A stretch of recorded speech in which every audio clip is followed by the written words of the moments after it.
पञ्चसन्धिप्रकरणे अन्तिमं स्वादिसन्धिप्रकरणम् आरभ्यते। येनाक्षरसमां नायमधिगम्य महेश्वरात् कृत्स्नं व्याकरणं प्रोक्तं तस्मै पाणिनये नमः।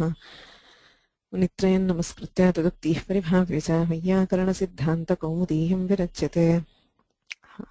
पञ्चसन्धिप्रकरणम् इति आरब्धम्। आदौ अच्सन्धिः, ततः अच्सन्धौ प्रकृतिभावः, हल् सन्धिः, विसर्गसन्धिः, अन्ते स्वादिसन्धिः। स्वादिः सु आदयः स्वादयः स्वादयः प्रत्ययाः सु औजस् इत्यादिना नामपदाभ्यां प्रातिपदिकाभ्यां विहिताः प्रातिपदिकेभ्यः विहिताः प्रत्ययाः स्वादयः इति कथ्यन्ते।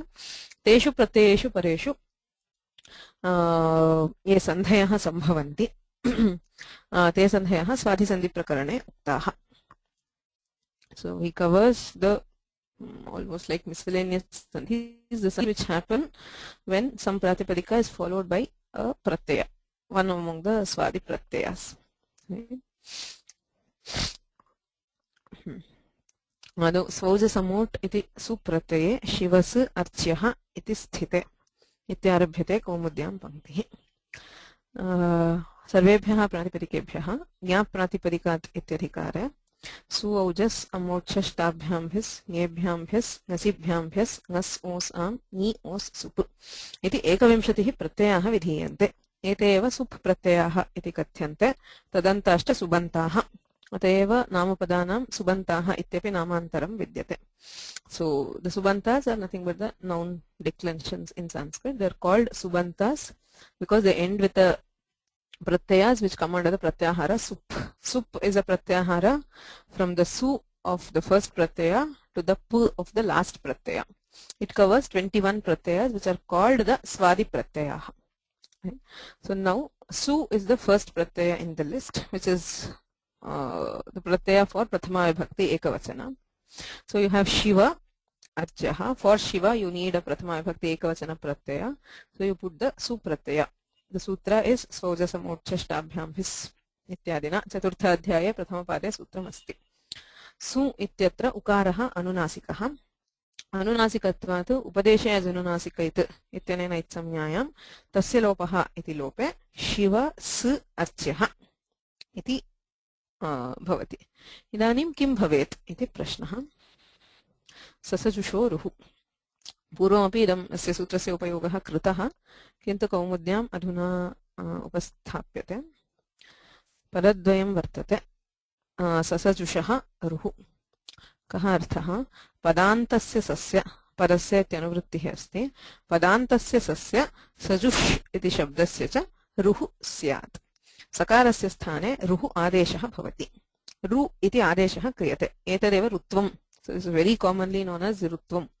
So most frequently you see that from now on in the Kaumudi, Dikshita does not say sasajusho ruhu, he just says rutvam. Rutvam by default means sasajusho ruhu. We have already seen some other rutva prakaranas like samasuti and all, but by default, speaking of rutva, it means by sasajusho ruhu, which is the most common type of rutva found wherever you have a sakara at the end of a pada. Padantasya sasya. Sajush is just another particle, but the most common frequent occurrence of this sutra is where there is a sakara found at the end of a pada. And where do we find sakara at the end of a pada? There are many pratyayas, like you have su, you have jas, shas, bhis, os. So we have at least 5 or 6 pratyayas within ngas also, as, ngasi and ngas. So there are 8 or 9 cases within the sup pratyayas where we find a sakara at the end of a pada.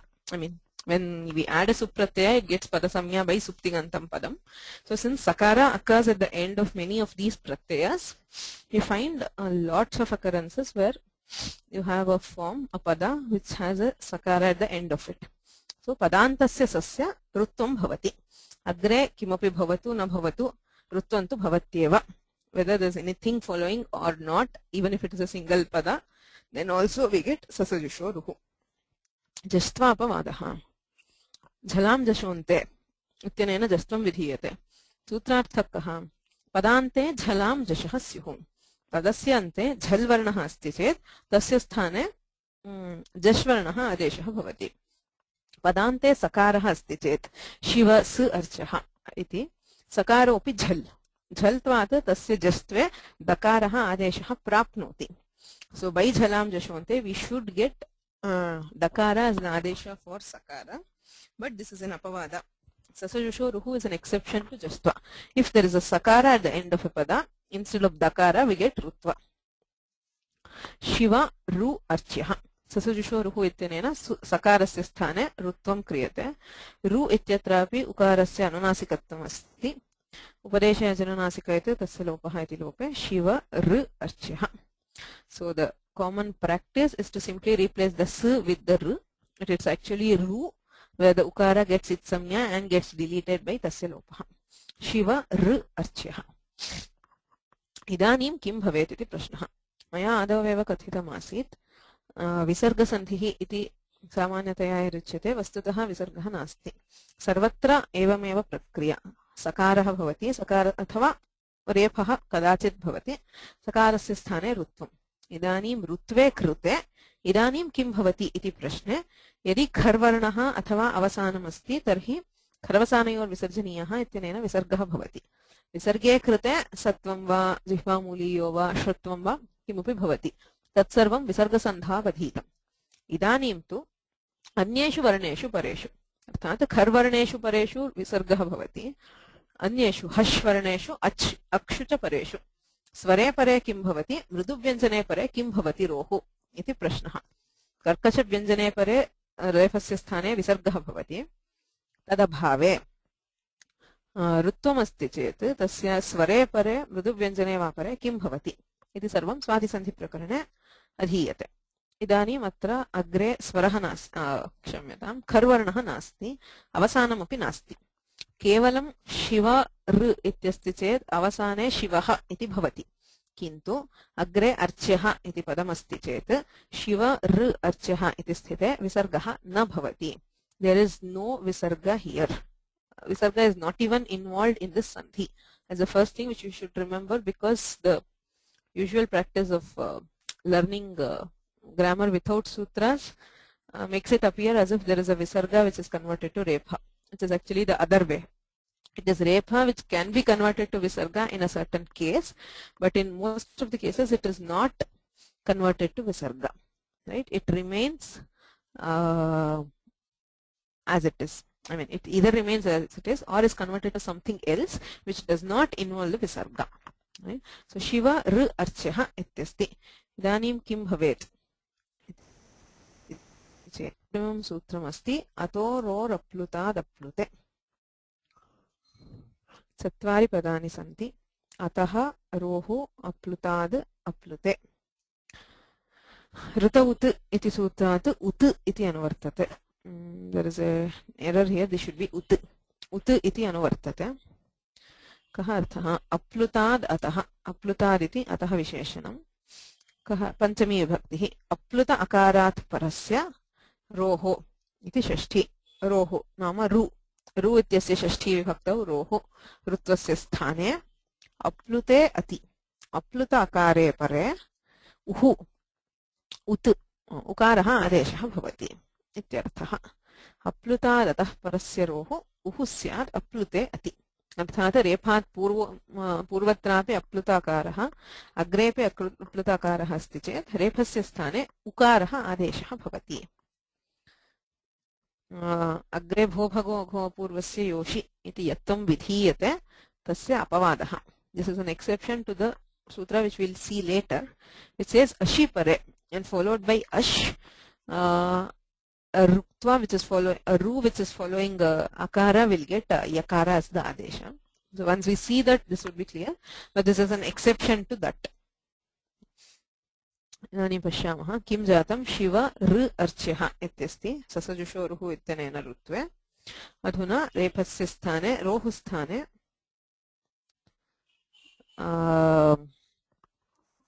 shiva u archyah iti utvam kriyate. Right? Atra prashnaha sasajushoruhu. If you see the sequence, sasajushoruhu ityanena rutvam kratam. Rutva vidhayakam sutram asti ashtamadhyayasya dvitiya pade षट्षष्टितमं सूत्रम्. अर्थात् त्रिपाद्यां वर्तते ऋत्वविधायकं सूत्रम्. इदं सूत्रं तु अतोरोरप्लुतादप्लुते इति सपादसप्ताध्याय्याम् अस्ति, षष्ठाध्यायस्य प्रथमपादे। कथं ऋत्वानन्तरम् उत्वं क्रियते इति प्रश्नः. Why? How? Because you know that we cannot apply a Sapada-Saptadhyayi sutra after applying a sutra from the Tripadi. Because Purvata Siddham. Sapada-Saptadhyayi does not know that Tripadi exists. So, always we finish the Sapada-Saptadhyayi sutra first and then go to Tripadi. But here what we are doing is the opposite. There is a Tripadi sutra is applying to give Rutva, and then we are applying a Sapada-Saptadhyayi sutra. Purvatra Siddham ityanena asiddhatve tu Ruttvameva asiddham. This sutra will not know that Ru is there. So how do we apply this? This question. He says, Uttvam pati Ruttvasya asiddhatvam tu na bhavati. Ruttvam anudya Uttvavidhehe samarthyat. He says, this Uttva, that is Atororaplutādaplute iti sutram prati Sasrajushoruhu iti Ruttvasya asiddhatvam nasti. Katham nyayate nasti iti rohu iti uchyate. This sutra specifically says rohu. Since the Ruttva Vidhayaka sutras are all in the Tripadi, if this Atororaplutādaplute does not know that Rutva occurs, it will not apply in any case. It would be a waste. Right? So if since the sutra says rohu sthane utvam bhavati iti uchyate. Yadi rutvameva asiddham syat, tarhi idam sutram vyartham syat. Kvapi tasya apravrittihi. It cannot apply anywhere because it does not know that Ru exists at all. So Rutvam anudya uttvavidhehe samarthyat. Because Panini says rohu, he specifies rohu, it means that this particular sutra will know that Rutva has appeared. Whatever sutra you get Rutva, this sutra will know. Why will it know? Because of that specific instance where Panini mentions rohu. Since he says rohu, it is obvious that the Ru should be known to the sutra and therefore it is siddha. So now there's a question. Ravichandranji asks, so why do all this circus? That is, why do you have to put this in the 6th chapter? Why not put it after Rutva? Atororaplutādaplute iti sutram atra kimartham? Ashtamadhyaye Sasajushoruhu iti Rutvam uktva tataha Atororaplutādaplute roho sthane utvam bhavati iti uchyatam. Tatha kuto na bhavati iti prashna. Is the question clear? This is a question which I would have raised in the next moment. So why not put this sutra in the 8th chapter? What Panini has done now is he's put it in the Sapada-Saptadhyayi, where technically it does not know Ru exists, but by saying, specifically mentioning Rohu, he ensures that Rutva is known to this. Why not push this after Sasajushoruhu, where it would know that Rutva exists? You say, define Rutva and then say the Rutva will be converted to Uttva. So why did Panini not do that?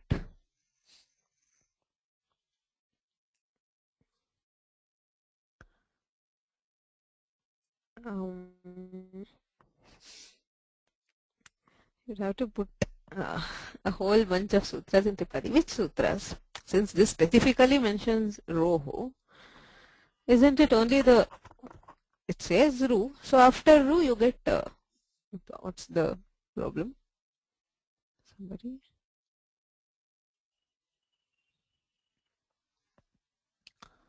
Somebody raised their hands. It's a very Sadapopanji. Because even after this application of Atororaplutādaplute, we may need to apply some more sutras in the Sapada. Exactly. Yeah, exactly. Because of that, Ardguna and all to be applied.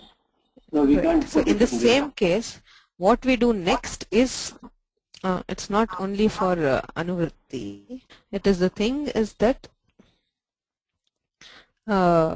it's not just Anuvritti. It is a thing that after applying Uttva, you need to apply, say in this particular case, what's the form? As we know is Shivorchyaha, where we do Guna, Akara and Ukara, Adgunaha ityanena Gunaha bhavati. Yadi Uttvam Ashtamadhyayasya, then there is no means of ensuring that Guna will happen. Because Guna was not made for this case. So we cannot say Samarthya Asiddhatvam Nasti. If it is Atororaplutādaplute, you should know the difference. There is a difference between saying Ru is Siddha for Ator or Apluta Daprute. It is because the sutra specifically says Roho, and this sutra cannot apply without knowing Ru. We can say that even if it is in Tripadi, it can know Ru. But if we push this to the 8th chapter, Adgunaha applies in hundreds of other cases. So even if it does not see the Rutva, there is no problem. It would stay like this, as we see in Lopashakalya. If we apply Lopashakalya, Adgunaha would not apply. Similarly, if Uttva were in the 8th chapter, here Guna would not apply. But we need Guna. We need other to apply other sutras of Shashtadhyaya or Sapada Saptadhyayi. That is why he has to put it in here. Vasuji? Namaste. You have answered essentially all things. I just wanted to make some comments, and everything is clear right now. Thank you. Okay. Right? So Uttam Pati Rutvasya Siddhatvam tu na bhavati, Rutvam Anudya Uttvavidhehe Samarthyat. Shiva U Archaha iti sthite, idanim kim bhavati iti prashnaha. Adgunaha ityanena gunaha bhavati iti uktam, kintu tadapavattvena sutram asti, prathamayohu purvasavarnaha.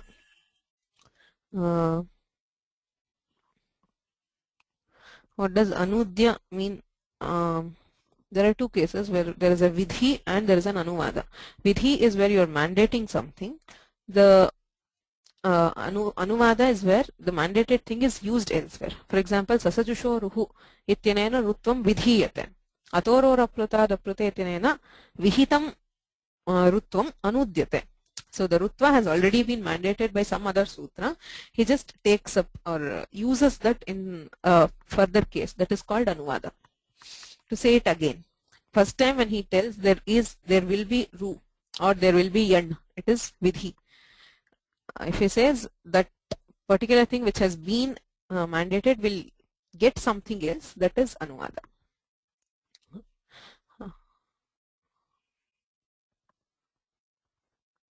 Yeah, Priya, I saw your question. I'll come to it later because it's there in the Kaumudi itself. Okay. अग्रिमं सूत्रमस्ति प्रथमयोः पूर्वसवर्णः पदद्वयं वर्तते इको एणचि इत्यतः अचि इति अनुवर्तते अकस्सवर्णे दीर्घः इत्यतः अकः इति दीर्घः इत्यपि अनुवर्तते एकः पूर्वपरयोः इत्यधिकारः अस्त्येव अकः इति पञ्चमी विभक्तिः अक् अ इ उ ऋ लृ इत्येतेभ्यः वर्णेभ्यः प्रथमयोः अत्र प्रथमा इत्यनेन प्रथमयोः इति द्विवचनं प्रथमा इति शब्दस्य द्विवचनं प्रथमा विभक्तिः द्वितीया विभक्तिश्च स्वीक्रियते प्रथमयोः अचि अर्थात् प्रथमा विभक्तेः द्वितीया विभक्तेश्च यः अच् स्वरः तस्मिन् परे पूर्वसवर्णदीर्घः पूर्वसवर्णः दीर्घश्च आदेशः भवति. So this says when an ak letter is followed by an ach of the prathama vibhakti or dvitiya vibhakti, in such case there would be a purva savarna dirgha as the adesha. Akaha prathama dvitiyayoho achipare purva savarna dirgha ekadeshah syat iti sutrarthah. Atra pashyamah shiva u archyaha. अयम् उकारः कथं निष्पन्नः आदौ शिव स अर्च्यः इत्यासीत् सु प्रत्ययः प्रथमा विभक्तौ एकवचन प्रत्ययः तस्य स्थाने ससजुषोरुः इत्यनेन रुत्वे तस्य च पुनः अतोरोरप्लुतारप्लुते इत्यनेन उत्वे इदानीमपि अयं प्रत्ययः. This is still a pratyaya of the prathama vibhakti and akara is ak. Akaha prathama vibhakteः achipare purva savarna dirghah. So the akara should be an adesha here. By prathamayoh purva savarnaha, instead of adgunaha, we get purva savarna dirgha akara as the adesha. Right? Akaha prathama dvitiyayoh achipare purva savarna dirgha ekadeshah syat iti prapte purva savarna dirghasya nishedhah vartate. Padatrayam na at iti. Prathamayoh purva savarnaha ityatah purva savarnaha iti anuvartate. आत् इति पंचमी विभक्तिः अवर्णात् इत्यर्थः. इचि परे itch नाम अकारं विहाय अन्ये स्वराः. All swaras other than ach will be covered in ich. So when akara is followed by an ich varna, purva savarna dirghah na bhavati. This is a direct nishedha for prathamayoh purva savarnah. It says if it is akara followed by an ich letter, there is no purva savarna dirgha. Avarna disipare na purva savarna dirgha. Tasmadatra kim jatam? Shiva su archah supratyah tasya sasajushoruhu iti rutvam tasya atororaplutaraplute iti uttvam अत्र अवर्णात् शिव इत्यत्र अवर्णात् इचि उकारः इज्वर्णः अवर्णादिशि परे पूर्वसवर्णदीर्घः न भवति पूर्वसवर्णदीर्घः न भवति चेत् किं स्यात् आद्गुणः इत्यनेन अकार उकारयोः गुणः शिवो अर्च्यः ततः एङः पदान्तादति पदान्तादेङः अतिपरे ह्रस्वकारे परे पूर्वरूपसन्धेः इदं सूत्रं पूर्वरूपे सति शिवोर्च्यः इति रूपम्. So, even though we split Shivorchyaha as Shivaha and Archyaha, in the actual derivation of Shivorchyaha, there is no Visarga involved. You just have Su, Ru, U, and then Guna and Purvarupa. Right? Shivorchyaha. Atra Prashnaha Ata Atororapluta. Now we look at the Dalakritya of Atororapluta. Why are all those words required?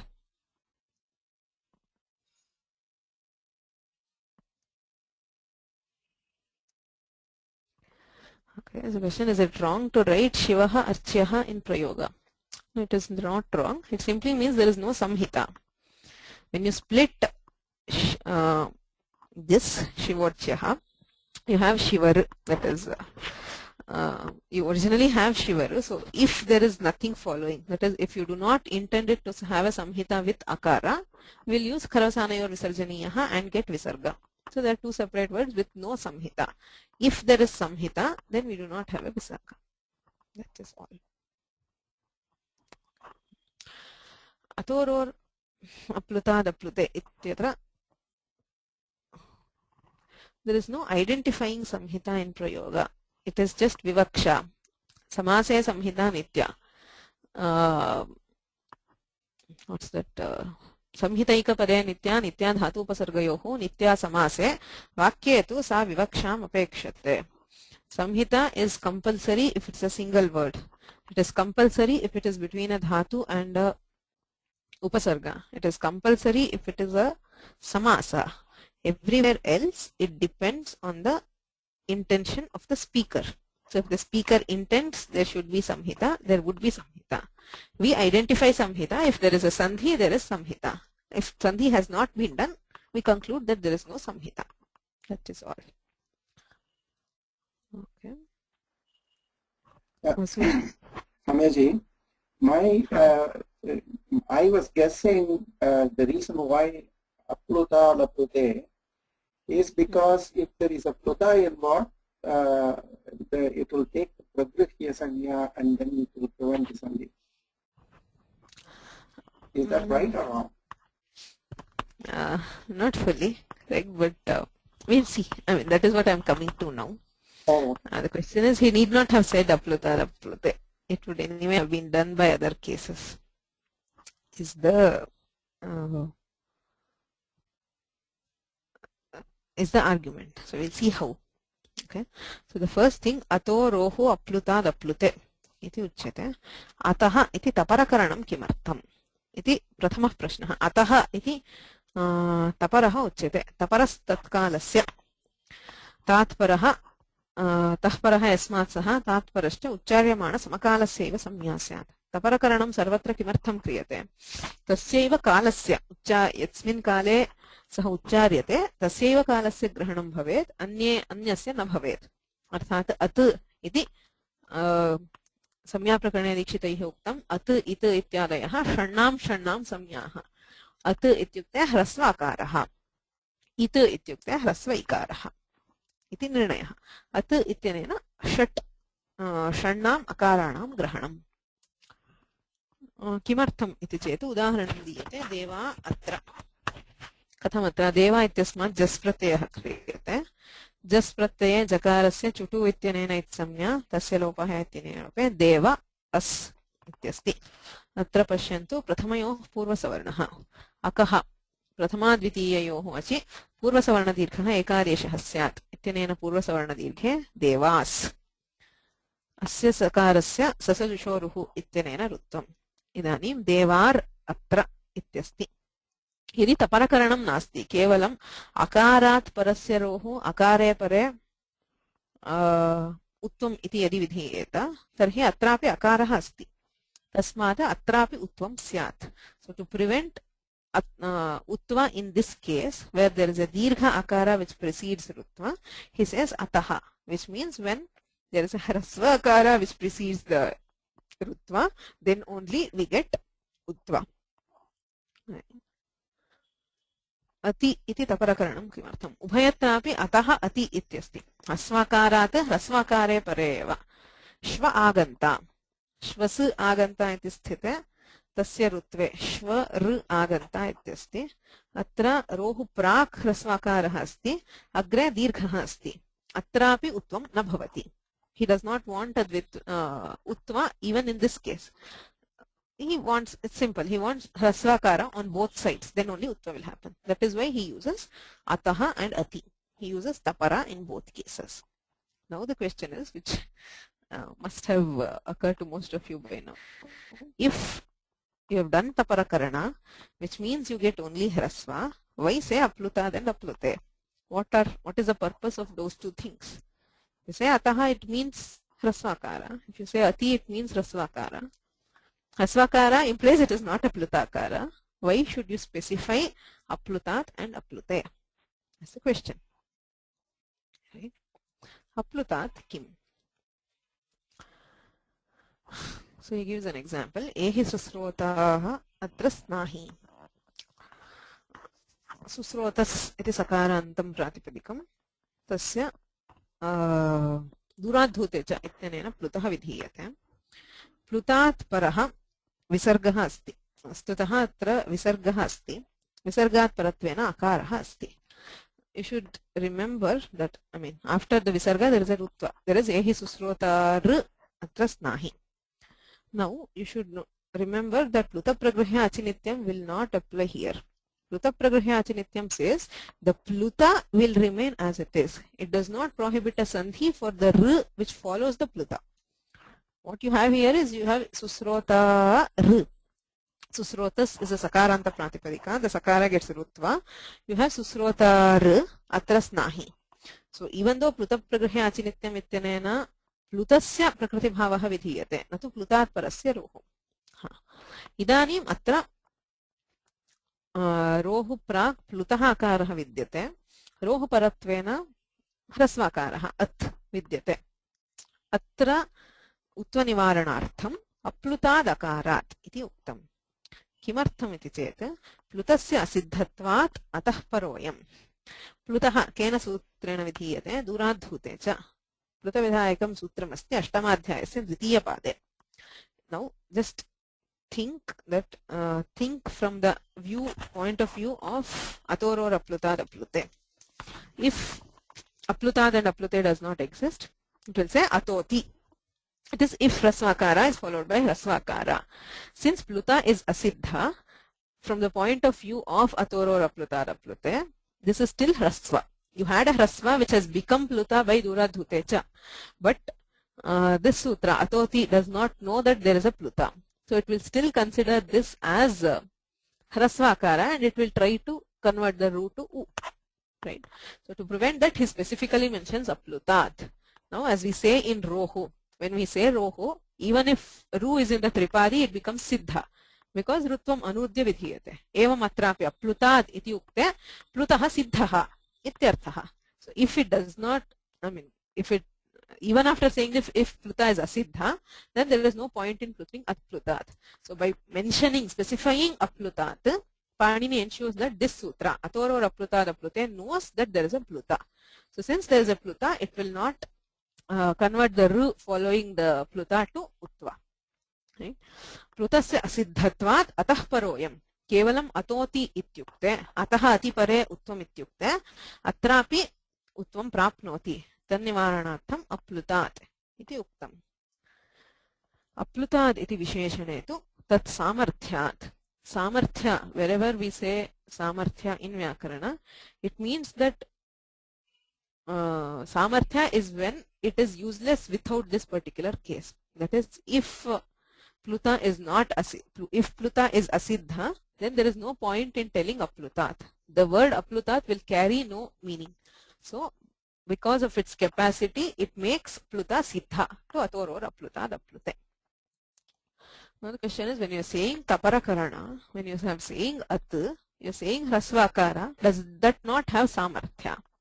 इति चेत् तपरकरणस्य तु न सामर्थ्यं दीर्घनिवृत्त्या चरितार्थत्वात् तपरकरणस्य किं प्रयोजनं पूर्वमुक्तं देवा अत्र इत्यत्र दीर्घ अकारात् परस्य रोः उत्वं न स्यात् अथवा दीर्घ अकारे परे उत्वं न स्यात् इत्येतदर्थं तपरकरणं कृतं तपरकरणेन दीर्घस्य निवृत्तिः भवति प्लुतस्य निवृत्तिस्तु न भवति प्लुतस्यैव असिद्धत्वात् तस्मात् विशिष्य अप्लुतात् इति उक्त्वा प्लुतात् परस्य प्लुताकारात् परस्य रोः स्थाने उत्वं न भवति इत्युच्यते पाणिनिना वेरी सिमिलर् अप्लुते इति किम् इति चेत् तत्रापि एवमेव तिष्ठतु पय अग्निदत्त इत्युच्यते तत्र अ इत्यस्य गुरोरनुतोनन्त्यस्याप्येकैकस्य प्राचाम् इति सूत्रेण प्लुतः विधीयते अत्रापि प्लुतस्य असिद्धत्वात् अतोरोरप्लुतादप्लुते इति सूत्रदृष्ट्या अयं ह्रस्वाकारः पयस् इत्यत्र पयर् इति ऋत्वमस्ति स च अतः परः अप्लुतादतः परः अग्रेपि अति इत्यस्ति अत्रापि उत्वं स्यात् तन्निवारणार्थम् अप्लुताद् अति अप्लुतादतः अप्लुते अतिपरे इति उक्तम् चरितार्थ there is a question, what does charitartha mean? As I said, dirghanivritya charitarthatvat.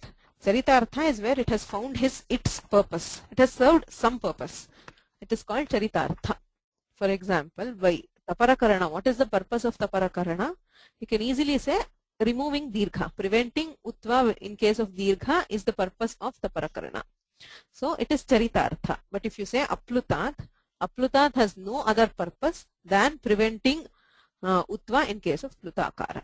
Everywhere we use this charitartha where some sutra or some word has served a purpose. A purpose could be a single word, but the concept is nothing should go waste. That is, Panini has not told anything just like that. You can't just say any word, okay, it's simply there, doesn't matter. There are no such words in Shastra.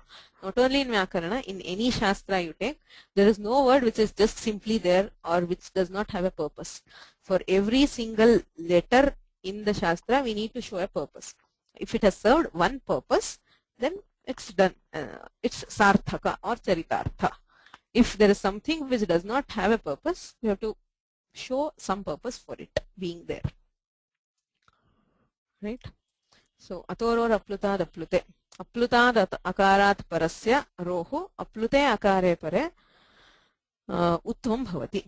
So, whenever you have an akara, hrasva akara before and after, then you have utva followed by guna and purvarupa. So, you have shivorchaha, ramosti.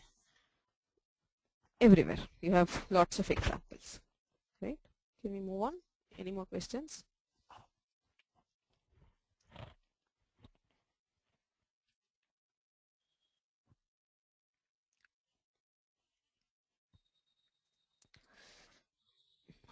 Hashicha iti agrimam sutram. Atoror aplutad aplute hashicha. So the meaning is obvious, I think.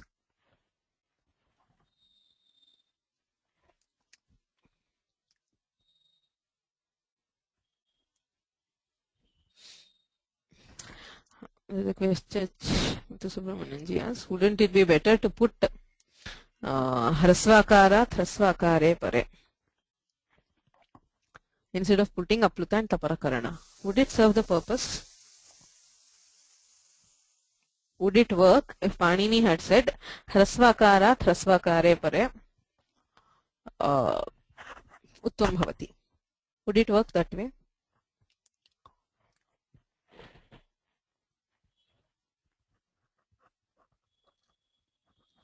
Exactly. So it wouldn't work because pluta is still asiddha. So while saying hrasva, you can prevent. He could have prevented utva for dirgha, but he could not have prevented pluta in case of utva in case of pluta because pluta is still asiddha. So to make pluta siddha, he needs aplutad and aplute. And to prevent it for dirgha, he needs taparakarana. See? Okay, there is one more question. What happened to the sutra Nadichi? Means Nadichi is still there. So I did not understand the context.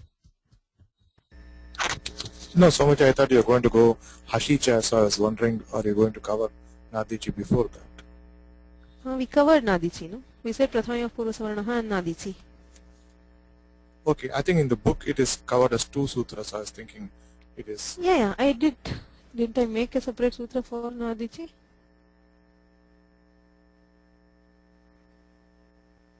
Okay, sorry. Prathama of Purva Savarnaha. Okay, No I think I problem. missed it. It's just a nishedha for Prathamayoh Purva Savarnaha. Akah Prathama Dvitiyayoh Achipare Purva Savarna Dirghah Ekadeshah Syat iti prapte Nadichi ityanena nishidhyate. So that is why in Shivorchaha we did not have Purva Savarna Dirgha. I had a question in But that. if you see, yes.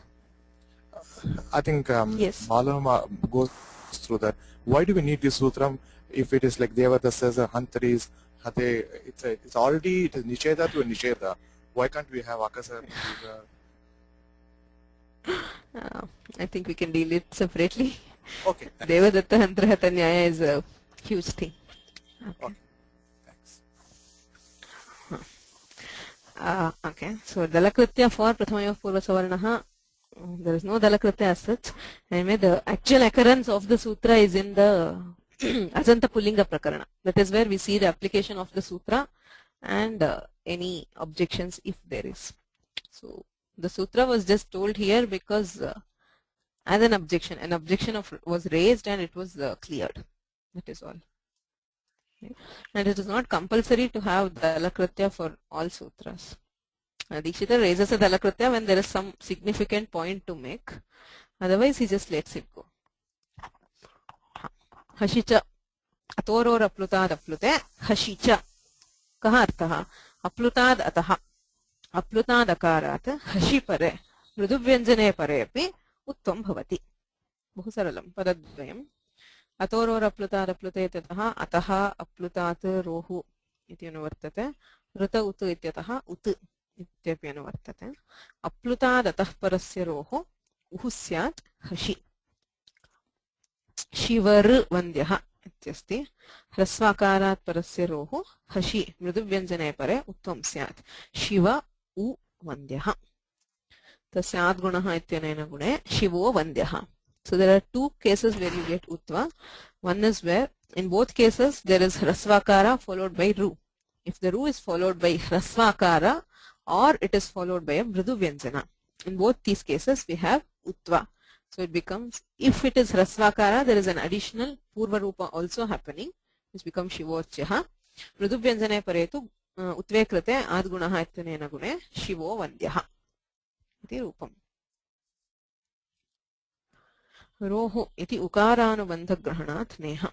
Ubhayatra atororaplutate hashicha ityubhayatra roho ityuchyate. Arthat ru ityasya shashti vibhaktau roho. That is where there is ru, where ukara has been the it samya. Anubandha means a letter which has it samya. Ukaraha anubandhaha ru ityasya. Tadrishasyaiva rephasya uttam bhavati. Pratar atra ityasti. Pratar atra. Natu prato atra. Kimartham? Pratar iti rephantam avyayam. It has a repha by itself. This has not been derived from sasajushoruhu. That is why I said ato rohu means where the ru has been derived from sasajushoruhu. There only we can apply atoro raplutara plute and hashicha. If it is a repha, rakara, which is derived from some other source, or if it is naturally present in the pada, then we do not have utva. Pratar ityatraiva repha asti. Sahajatayaiva asti. Pratar iti rephantam. Tasmat pratar atra iti sthite. Yadyapi aplutatah paraha aplute ati pare sarvam asti. Tathapi asya rephasya utvam na bhavati. Evameva bhratar gaccha ityasti. Bhrataha iti bhratr shabdasya sambuddhau. Sambodhana prathama ekavachanam. तदा किं भवति ऋकारस्य गुणः क्रियते ऋतोङि सर्वनामस्थानयोः इत्यनेन ऋ इत्यस्य गुणः क्रियते भ्रातृ ऋकारस्य गुणे उरण्रपरः इत्यनेन सः रपरः भवति भ्रातर् इति भवति सम्बुद्धिलोपः अयम् अपि रेफः ऋत्वात् निष्पन्नः नास्ति there has been no rutva this is just the guna for rikara which has been followed by ra because of urandraparaha so in this case also we do not have utva only when the refa has been derived from as ru then only we have utva उकारानुबन्धग्रहणात् एषु स्थलेषु न भवति प्रातरत्र भ्रातर्गच्छ इदानीम् अपरम् उदाहरणं स्वीकुर्वन्ति देवा इह इत्यस्ति देव इत्यस्य देवशब्दात् प्रथमाविभक्तौ बहुवचने जस् प्रत्ययः तत्र जकारस्य इत्संज्ञायाम् अस् इति भवति देव अस् इह प्रथमयोः पूर्वसवर्णः इत्यनेन पूर्वसवर्णदीर्घे देवास् इह सकारस्य ससजुषोरुः इत्यनेन ऋत्वे देवार् इह अत्र किं भवति इति प्रश्नः यतोहि ह्रस्व पूर्वमपि ह्रस्वाकारः नास्ति परतः अपि ह्रस्वाकारः नास्ति हश् अपि नास्ति अतः अतोरोरप्लुतरप्लुते इत्यस्य वा हषि च इत्यस्य वा प्रसक्तिः नास्ति so we cannot apply utva here so what happens Deewar इह इति स्थिते भो भगो अघो अपूर्वस्य योषि इति अग्रिमं सूत्रम् पदत्रयं विद्यते भो भगो अघो अपूर्वस्य इति एकं पदं यः इत्येकम् अशि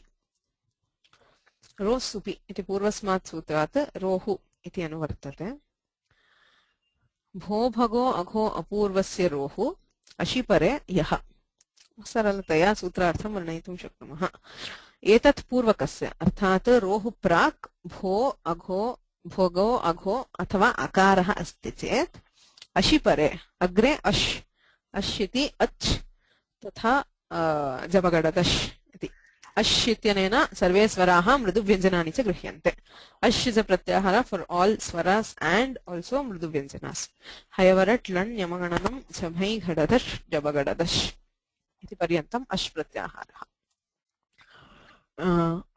एषु रेफस्य स्थाने यकारः आदेशः भवति the ru is replaced by yakara okay asandhihi sautraha so if you see here agho bhago agho and agho apurvasya in both these cases you have an option for applying engah padantarati purva rupe bho bhago gho purvasya iti syat why has he not done the sandhi it's just simply because as I told just now समासे संहिता नित्या इति चेत् सन्धिरपि करणीया एव तस्मात् अत्र वस्तुतः पूर्वरूपं भवेत् किन्तु सौत्रः we have two things छान्दसत्वात् and सूत्रत्वात् छन्दोवत् सूत्राणि भवन्ति for Vedic prayogas and for prayogas in the sutra itself there are some concessions that is we do not insist that the Panini should have done like this whatever he did is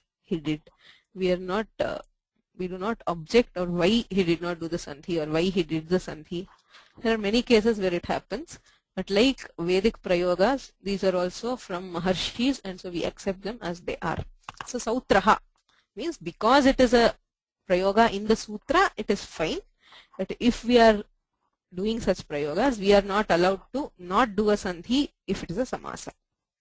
Right? Deewar इह इत्यस्ति अवर्णात् अवर्णः अस्ति पूर्वं भो भगो अघो अपूर्वस्य अ इत्यस्ति अत्र तपरकरणं नास्ति ह्रस्वः वा भवतु दीर्घः वा भवतु अकारः भवेत् तस्मात् परस्य रोः अशिपरे स्वरे परे अथवा मृदुव्यञ्जने परे किं भवति यत्वं भवति देवाय इह भो भगो अघो अपूर्वस्य योषि इत्यनेन यत्वम् यत्वे कृते लोपशाकल्यस्य already seen this long ago with एचोयवायावः अवर्णपूर्वयोः पदान्तयोः यवयोः वा लोपः अशिपरे इति सूत्रार्थः अवर्णपूर्वयोः पदान्तयोः यकारवकारयोः अशिपरे विकल्पेन लोपः भवति लोपे कृते देवा इह इति रूपं तदभावे देवायिह so you have two forms whenever there is an akara and rutva, ru followed by either swara or mrudu vyanjana, we have yatva. So if it is a swara, lopa shakalyasya ityanena vikalpena lope rupadvayam. Deva iha tathaiva deva iha. Right? Ashikim. It's an interesting question. He says, why does this sutra mention Ashi? The answer Dikshitar gives is Devas Santi. Where you have Devar Santi. Since it is not Ash, we do not have the Yatva here. Is the straightforward answer. But it is not so simple. Devar Santi. Ityasti. Kim bhavati tatra? Devar iti sthite अग्रे अश्वर्णः नास्ति इत्यतः यत्वं न भवति खर्वसानयोर् विसर्जनीयः इत्यनेन खरिपरे रेफस्य विसर्गे देवाः सन्ति. What applies next? What is the next form? I mean, which is the sutra which would apply next?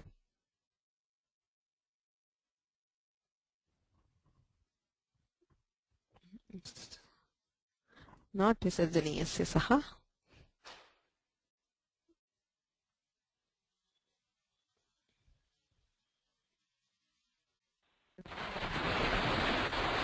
Yeah, I was going to say Visarjaniyasya saha. Correct. So everybody, that seems to be the first sutra which occurs to everybody. Right. I mean, Visarjaniyasya saha is right, but what is the sutra which you can apply here?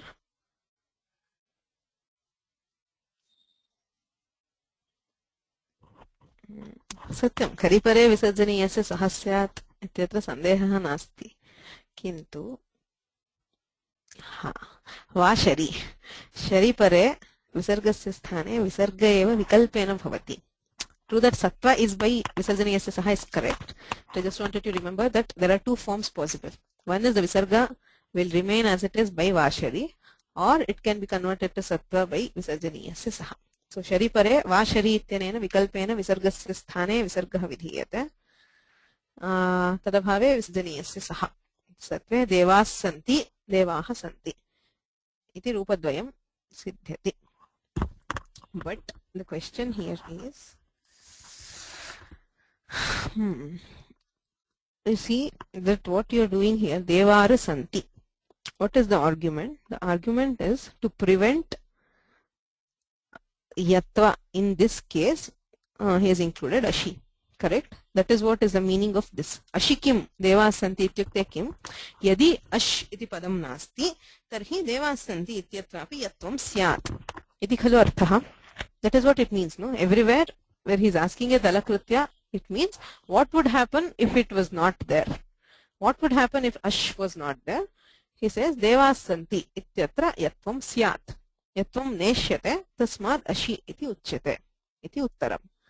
Kintu, is that logic correct? Because you see that Kharvasanayoh visarjaniyaha ityanena visargaha bhavati. Let's assume there is no Ash. भो भगो अघो अपूर्वस्य योषि इति सूत्रे अश् इति पदं नास्ति. किमस्ति? भो भगो अघो अपूर्वस्य यः खरवसानयोर् विसर्जनीयः. अत्र किं भवेत्? What would apply here then? You still apply खरवसानयोर् विसर्जनीयः because it is the earlier sutra. पूर्वत्रा सिद्धम् इत्यनेन खरवसानयोर् विसर्जनीयः इति सूत्रं प्रति भो भगो अघो अपूर्वस्य इति सूत्रम् असिद्धम्. Since this is asiddha, you would still apply खरवसानयोर् विसर्जनीयः and you would still have the same form. Why do you need Ashi? Is the question. That is the intent of Ashikim. It's not saying why Ashi means there is no Ash, so there is no. It is not just that. Even if you do not say Ash, here खरवसानयोर् विसर्जनीयः इत्यनेन विसर्ग एव भवति, न तु यत्वम्. किमर्थं? यत्वस्य असिद्धत्वात् विसर्ग एव भवति. Hope the question is clear. So we still have a question, why Ashi? Right. So then he says यद्यपि इह यत्वस्य असिद्धत्वात्. Okay. Correct. So स्थानिवद्भावः. यद्यपि इह यत्वस्य असिद्धत्वात् विसर्गो लभ्यते तथापि विसर्गस्य स्थानिवद्भावेन रुत्वात् यत्वं स्यात्. Correct.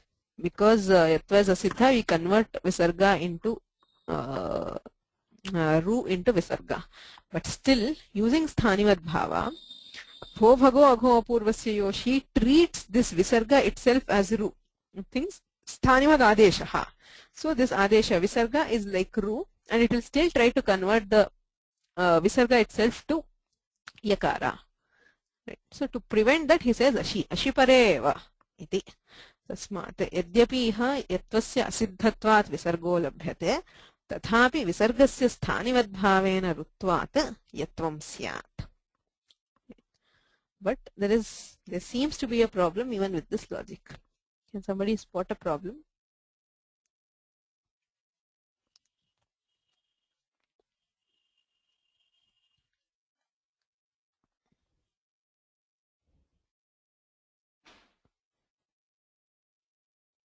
सत्यं. स्थानिवदादेशः अनल्विधौ इत्युच्यते. अनल्विधावेव स्थानिवद्भावः. अयम् अल्विधिः खलु. What's happening? You have visarga which has replaced r, right? So if it has replaced r, then this is alvidhi. That the sthani is a single letter. So since this is alvidhi, how are you doing sthanivad bhava? That's the next question. Say sthanivad bhavena ityuktam, kintu katham sthanivad bhavaha?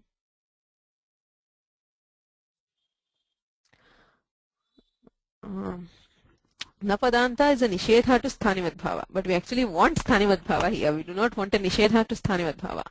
Only by using sthanivad bhava can we support that ashi is needed. If sthanivad bhava is not there, then ashi is not needed.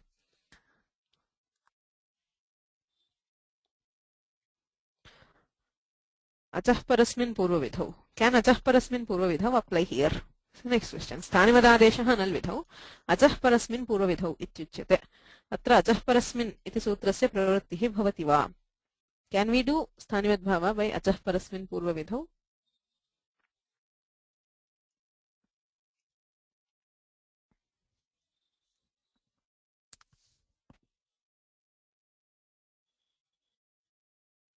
No. Why not?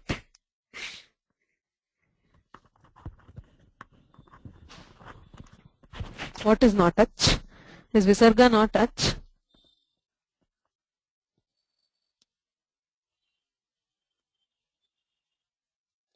Is visarga ach or not? Okay, let's see that. Visargah ach bhavati va na va?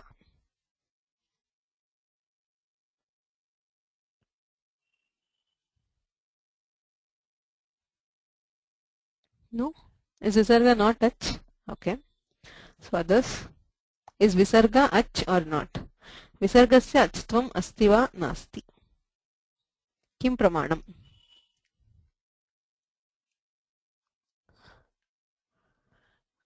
केनचिदुच्यते अच्छपि भवति हल् अपि भवति इति. किं प्रमाणं? दीक्षितैः किमपि उक्तं वा? Have you studied it in the Kaumudi?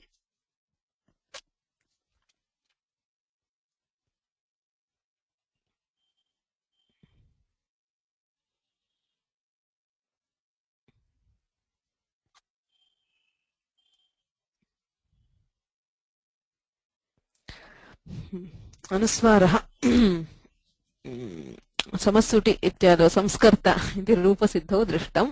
अयोगवाहानाम् akaropari sharchucha upadishtatvat. The Bhashyakara says the ayogavahas, which is the anuswara, visarga and all of them, they can be considered in two places in the Maheshwara Sutras. Akaropari, a I un ityatra akaranantaram ayogavahanam pathaha asti. पुनः शर्षु शशसर इत्यत्रापि अयोगवाहानां पाठः अस्ति. तस्मात् अयोगवाहाः अच् अचः अपि भवन्ति हलः अपि भवन्ति. So that is why we considered anuswara as both ach and hal for different purposes. So coming back, visarga can be ach. So can we use achah parasmin purva vidhau? Visargah ach bhavitum arhati. अचः परस्मिन् पूर्वविधौ इत्यस्य प्रवृत्तिः अत्र भवति वा?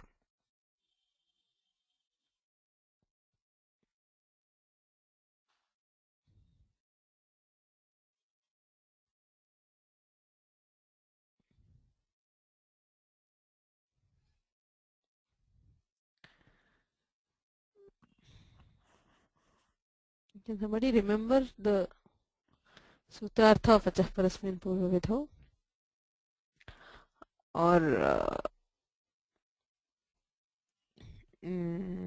Or even remember what are the conditions for Achah Parasmin Purvavidhau? I told that there are 3 conditions for Achah Parasmin Purvavidhau. Sadagopanji? That Devaha, that is not, that Visarga is not because of Santi. It's not because of the Sakara. Sakara Nimittatvat Visarga na bhavati iha. कुतो न भवति खरवसानयोः खर्वर्णे परे खलु विसर्गः सकार एव निमित्तं खलु खर्वर्णस्य Oh, yes. Sorry.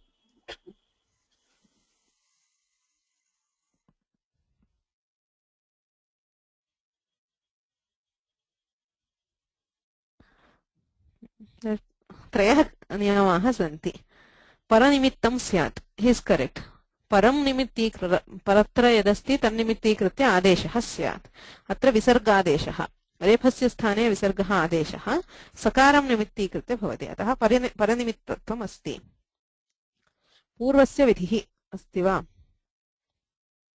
नास्ति तथापि अयं न अजादेशः That is what I am trying to say. My point is अजादेशः नाम कः It is not a question whether visarga is ach or not. It's a question if the sthani is ach or not. Ajadeshaha, achah sthaneha adeshaha. Here the sthani is r and it is not ach. So there is no achah parasmin purvavidhau here. It is not because visarga is not ach. It is because r is not ach. Tasmad achah parasmin purvavidhau iti na bhavati. Okay. So coming back to our point, sthanivadadeshaha analvidhau. We need sthanivat bhava. We cannot use achah parasmin purvavidhau. And it looks like we cannot use sthanivat adeshaha analvidhau because this is alvidhi. So what do we do? Is the question. Tada uchyate nahi ayam alvidhihi. Ayam na alvidhihi. Kimartham na alvidhihi. Roho iti samudaya rupa ashrayanat. The sthani dharma what we need, we do not need it to be repha. We are not trying to convert visarga to the repha. Repha is an al, correct. But we are trying to bring the dharma of ru. Ru is not al. Ru has 2 letters. It has r and u. We need both. Right? So it is not alvidhi because the sthani here is ru and not just repha. There is a difference. If it is just repha, analvidhau iti uktatvat sthanivat bhavah na bhavati.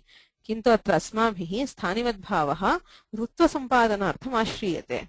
We are trying to do स्थानिवद्भाव to ensure that visarga gets the property of ru. Since ru iti samudaye, samudayah na alvidhihi, na al. Tasmat ayam alvidhihi nasti. So this is not alvidhi, which means there is स्थानिवद्भाव. Which means, I hope we are not lost in the sea of arguments. The question, I'll repeat. The question ashikim iti prithyate. Kaha ashayah? Ashi iti kimartham vaktavyam. Why should Panini specify ashi? The answer is devas santi. Devar santi ityasti. Atra yatvam na bhavet ityadartham ashi iti uchyate. Iti uttaram. Kintu kharvasanayor visarjaniyah iti visargam prati yatvam asiddham. This is 15 and that is 17. So automatically खरवसानयोर् विसर्जनीयः इति विसर्ग एव भवति यत्वं न भवति तस्मात् अशि इति न वक्तव्यम् is the counter argument that ashi is not needed. Even without ashi we will still get visarga here, we will not get yatva. So the next argument is correct. विसर्गादेशे कृतेपि विसर्गस्य स्थानिवद्भावेन ऋत्वम् आनीय ऋत्वस्य स्थाने यकारः क्रियते. So if there is no ash, since this visarga becomes ru by sthanivat we can still do yatva. So prevent that yatva, we need ash, is the answer. Now again the argument is we cannot do sthanivat here because it is alvidhi. R iti rephasya sthane visargah vidhiyate. Ayam alvidhihi. Alvidhau sthanivat bhavah nasti. Tasmat atra visarga eva bhavati yatvasya avakashah nasti. Ashi iti napekshate. We do not need ash, is the counter argument. So the final answer is ayam alvidhihi nasti. This is not alvidhi. कुतः अत्र रु इति समुदायः आश्रीयते अतो भो भगो अघो पूर्वस्य योषि इत्यत्र रोः रु इति समुदायः अपेक्ष्यते न तु रेफः the sutra expects a ru which is not al. It does not expect a repha. So since it is not al vidhi, we can still do sthanivat bhava. Sthanivat bhavah bhavati chet visargah ruvat bhavati. Sthanivat अर्थात रुवद् भवति यदि विसर्गः रुवद् भवति तर्हि भो भगो अघो पूर्वस्य योषि इत्यनेन यत्वं प्राप्नोति तस्य निवारणार्थम् अशि इति उच्यते अशि इत्युक्तत्वात् खरि परे यत्वं न भवति Is that clear or would you like me to explain again?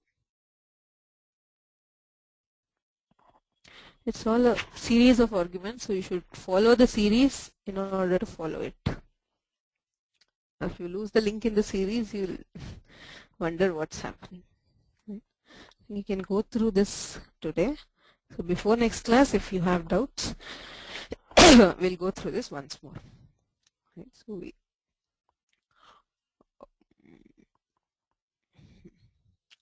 any doubts for now, or can we stop?